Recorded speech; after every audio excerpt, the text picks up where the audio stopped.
అసలు మీ లోపల అసలు హిందువులేనా మీరు? నాకు అర్థం కాలే. మీ లోపల హిందూ రక్తం ప్రవహిస్తుందా?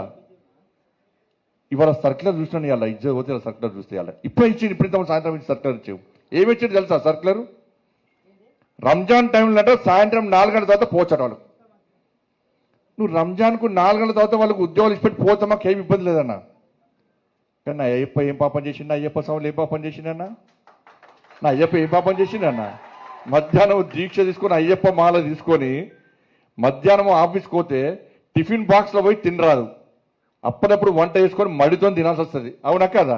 ఇలా ఈ ఉద్యోగస్తులు, ఉపాధ్యాయులు, ప్రైవేట్ ఉద్యోగులు కూడా అయ్యప్ప దీక్ష తీసుకొని ఉద్యోగానికి పోతే మధ్యాహ్నం పోదామంటే ఎవరు ఎప్పుడు తనిఖీ చేస్తారో, ఎప్పుడు సస్పెండ్ చేస్తారో ఒక భయానక వాతావరణంలో ఉద్యోగస్తులు, అయ్యప్ప దీక్ష చేసుకున్న ఉద్యోగస్తులు భయపడే పరిస్థితి వాళ్ళ తెలంగాణ రాష్ట్రంలో ఉంది. మధ్యాహ్నం భిక్ష లేకుండా పస్తులుండి అయ్యప్ప దీక్ష చేసుకునే పరిస్థితి వల్ల గంట సేపు బయటికి పోవాలంటే సస్పెండ్.